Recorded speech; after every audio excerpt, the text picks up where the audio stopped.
Akalar yaxshimisizlar, zo'rmisizlar, temisizlar, ahvollaring yaxshimi? Bilasizlar, bitta mashina bor. Shu uzun mashinam. Cobalt. 12dan 12gacha men ishlayman. Habitdan kechqurungacha 12 kechasi habitgacha ukam ishlaydi.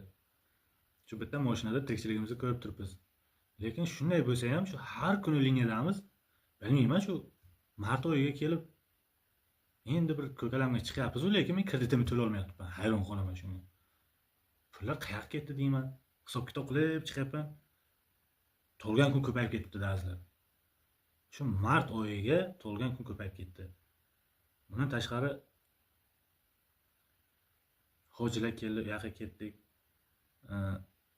Qarindoshlar to'y qilib, u yoqqa ketdik. Topgan pulimiz ana shu to'y to'lgan kun mashinaga ozgina xarajat, shu pitaniya bo'ldi. Kreditga pul ajrata olganim yo'q. Endi nasib bo'lsa bir 2 kun kemasdan ishlayman shekilli-da.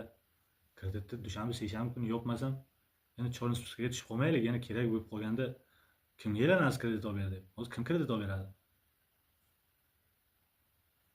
Men shu yerga bitta qo'shimcha qilib o'tib ketay. Bitta obunachimiz menga yozibdi, aka. Menga Honor magazindan bitta telefon olib bering, kreditga pulni o'zim to'layman deydi. O'zingiz oling desam, men Chornidaman, menga bermaydi deydi. Aytdim, siz Chornida bo'lsangiz, men sizga qanday ishonib beray? Siz Chorniga kirdingiz degansiz, to'lovni yo kechiktirgansiz, yo umuman to'lamagansiz. Men olib bersam sizga. Misol uchun-da, men olib bersam sizga. Birinchidan, menga uni bir tiyinlik foydasi yo'q. Ikkinchidan, siz to'lamaganingizdan keyin meni bo'ynimga sinadi, men to'lashim kerak bo'ladi dedim. Aytib beryapti, endi vaziyat sal chepib bo'lgan ekan, shunga telefonni kreditga olib, sotib, o'zini kamchiliklarini ko'rib, mayda-mayda telefon pulini to'lab borish ekan maqsadi. Men aytdim, yo'q aka, bunaqa meni bunaqa nimalar bilan boshimni qotirmang. Bilmadim, temada endi shu ham narsam endi. Вообще o'zi bu gapni gapirishdan oldin bir 15 marta o'ylab gapirish kerak-da. Kamida. Mana shunaqa qilasiz, zerikishib bo'lmasin, bizlar sizlar bilan har doim shu yangi qaynoq yangiliklardan chiqarib beramiz.